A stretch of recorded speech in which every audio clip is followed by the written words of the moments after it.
믿음으로 의롭다 하심을 얻었은즉. 로마서 5장 1절로 5절. 로마서 5장은 4장에서 자세히 설명한 믿음의 열매가 되는 축복들을 일부 열거하고 있다. 이것은 아브라함의 믿음을 가진 사람들의 그리스도인으로서의 성장 과정을 보여주고 있다. 5장의 기조를 이루고 있는 두 글자는 더욱이라는 말이다. 만일 우리가 5장에서나 또는 다른 곳에서 말하는 영광이나 인내나 또는 그리스도인의 연단을 체험한다면 꼭 알아둘 것은 하나님은 그것들을 많이 쌓아두시고 우리에게 더욱 많이 주시기를 좋아하신다는 것이다. 왜냐하면 우리의 온갖 구하는 것이나 생각하는 것에 더 넘치도록 능히 하실 이시기 때문이다. 에베소서 3장 20절. 그러므로 우리가 믿음으로 의롭다 하심을 얻었은즉, 다른 말로 하면 믿음으로 우리가 율법에 순종할 수 있는 자들이 되었으므로 우리 주 예수 그리스도로 말미암아 하나님으로 더불어 화평을 누리자. 우리가 율법에 순종하고 정죄를 받지 않는 생애를 사는 유일한 길은 하나님의 약속을 믿는 믿음을 가지는 것이다. 그리스도에게는 불의가 없고 의만이 있을 뿐이다. 그러므로 그리스도인들은 그리스도를 믿을 때에 그분의 의를 소유하게 된다. 그러므로 우리가 믿음으로 의롭다 하심을 얻었은즉, 다른 말로 하면 믿음으로 우리가 율법에 순종할 수 있는 자들이 되었으므로 우리 주 예수 그리스도로 말미암아 하나님으로 더불어 화평을 누리자. 우리가 율법에 순종하고 정죄를 받지 않는 생애를 사는 유일한 길은 하나님의 약속을 믿는 믿음을 가지는 것이다. 그리스도에게는 불의가 없고 의만이 있을 뿐이다. 그러므로 그리스도인들은 그리스도를 믿을 때에 그분의 의를 소유하게 된다. 그러나 야고보는 행위가 있지 않으면 믿음은 소용없는 것이라고 말하지 않는가? 사실 믿음은 행위로 온전케 된다. 야고보서 2장 22절. 그러나 사람이 의롭게 되는 것은 믿음, 오로지 믿음에 의해서만 의롭게 된다. 아브라함이 믿음으로 의롭다함을 얻었다고 말하는 바로 그 구절에서 행위는 믿음의 생애의 당연한 열매에 불과하며, 이런 행위로 아브라함이 하나님을 믿으니 이것을 의로 여기셨다는 말씀이 응하였다고 말한다. 행위는 믿음에 따르는 당연한 결과이다. 너희 안에서 행하시는 이는 하나님이시니 자기의 기쁘신 뜻을 위하여 너희로 소원을 두고 행하게 하시나니. 빌립보서 2장 13절. 우리 자신을 그리스도의 손에 맡기면 그리스도께서 우리에게 오셔서 우리와 함께 거처하신다. 우리는 토기장이의 손에 있는 진흙과 조금도 다를 바 없다. 모든 선한 행위를 행하시는 분은 그리스도이시므로 모든 영광이 그에게 돌아간다. 화평을 누리자. 무엇이 화평인가? 그것은 감정이 아니고 하나의 사실이다. 만일 사람들이 어떤 감정을 경험해야 한다고 생각하고 그것이 하나님의 평강인 줄로 안다. 그러나 그들은 결코 하나님의 평강을 가지고 있지 않으므로 그것이 어떤 종류의 감정이어야 한다는 것도 알 수 없다. 사단이 어떤 행복한 감정을 줄 수도 있다. 만일 그리스도인들이 감정만을 경험한다면 속임을 당하고 있는 것이다. 주님은 감정을 주지 않고 화평을 실제로 주신다. 화평은 전쟁, 투쟁, 경쟁과 반대되는 말이다. 우리가 하나님과 화평을 누리든지 그렇지 않으면 하나님과 싸우고 있다. 만일 우리가 하나님과 싸우고 있다면 그것은 우리가 하나님에게 계속 반역을 하고 있기 때문이다. 어떻게 사람이 하나님과 싸우는가? 그것은 죄의 행위를 따르는 것을 말한다. 고의로 죄의 행위에 빠진다면 그것은 하나님과 싸우고 있는 것이다. 하나님은 평강의 하나님이시다. 그리스도는 그의 제자들에게 평강을 주고 가셨다. 그리스도의 평강이 너희 마음을 주장하게 하라. 골로새서 3장 15절. 하늘에서 하나님과 그의 사랑하는 아들 간에 평화의 의논이 있었다. 스게라 6장 13절. 인간의 평화를 위하여 의논하신 것이다. 인간이 그 평화를 가질 수 있는 유일한 조건은 하나님에게 무조건 복종, 곧 완전히 복종하는 것이다. 그리하면 감정이야 어떻든 간에 마음에 평강이 있다. 주의 법을 사랑하는 자에게는 큰 평강이 있으니 저희에게 장애물이 없으리이다. 시편 119편 165절. 만일 들었다면 내 평강이 강과 같았겠고 내 의가 바닷물결 같았을 것이며 이사야 48장 18절. 이 말씀에 얼마나 큰 위로가 있는가를 볼 수 있다.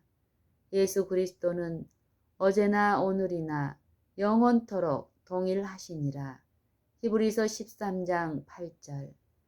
그러므로 그의 평강은 끊임없이 흐르는 강이나 계속 구르는 바다의 파도와 같다. 그러므로 평강은 감정과는 하등의 관계가 없다. 모든 죄를 자백했다면 하나님은 미쁘시고 의로우셔서 이 모든 죄를 용서하시며 그러므로 우리는 하나님의 화평을 가진다. 평강은 믿음으로 의롭다함을 받는 것을 조건으로 한다. 또한 그리스도로 말미암아 우리가 믿음으로 서 있는 이 은혜에 곧 가분한 용서와 은총에 들어감을 얻었으며 하나님의 영광을 바라고 즐거워하느니라. 사실 죽은 것이나 다름없는 부모에게서 이삭을 낳게 한 그와 같은 능력으로 의가 매일매일 인간 안에서 역사할 수 있다. 일단 이러한 의의 경험을 얻을 때에 다음에 있는 주의 재림의 소망 가운데서 즐거워할 수밖에 없을 것이다. 얼마나 흔히 우리는 주의 오심을 두려움 가운데서 고대하고 있는가.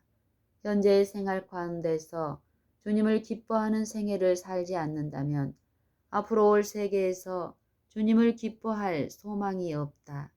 왜 그리스도인들은 하나님의 영광을 바라고 즐거워해야 하는가? 그것은 하나님과 화평을 누리고 있기 때문이다. 이런 일이 되기를 시작하거든 일어나 머리를 들라 너희 구속이 가까웠느니라는 명령이 모든 재림 교인들에게 주어졌다. 누가복음 21장 28절.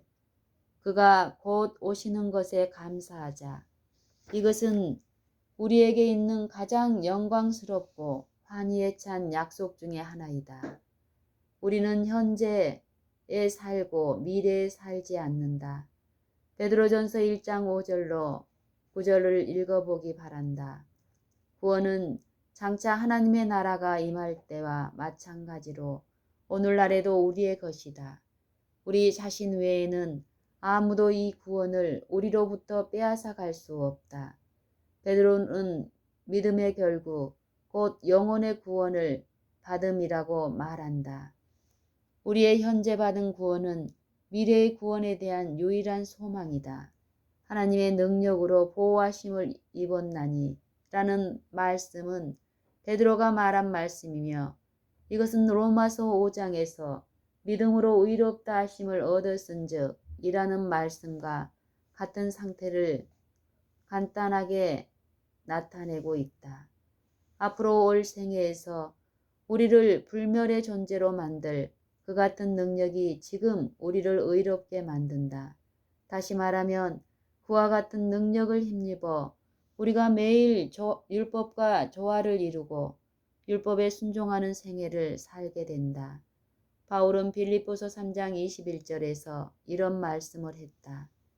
그가 만물을 자기에게 복종케 하실 수 있는 자의 역사로 우리의 낮은 몸을 자기 영광의 몸의 형체와 같이 변케 하시리라.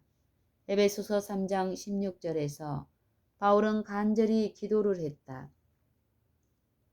그 영광의 풍성을 따라 그의 성령으로 말미암아 너희 속 사람을 능력으로 강건케 하옵시며 하나님의 은혜는 하나님의 영광과 같다. 하나님의 보좌는 영광의 보좌이므로 우리가 서 있는 은혜는 하나님의 영광의 후광을 받고 있다. 우리가 환난 중에도 즐거워하나니 이는 환난은 인내를 이루는 줄 알미로다. 어떤 사람은 환난이 성급함을 이룬다고 말한다. 이 말은 사실이 아니다. 사람이 믿음으로 의롭다함을 받지 않으면 환난은 그 사람 안에 있는 성급한 성질을 개발시킬 것이다. 그러면 환난이 인내를 이룬다는 것은 무슨 말인가? 다음 성경절이 그 답을 줄 것이다. 너희 염려를 다 주께 맡겨버리라. 이는 저가 너희를 권고하심이니라.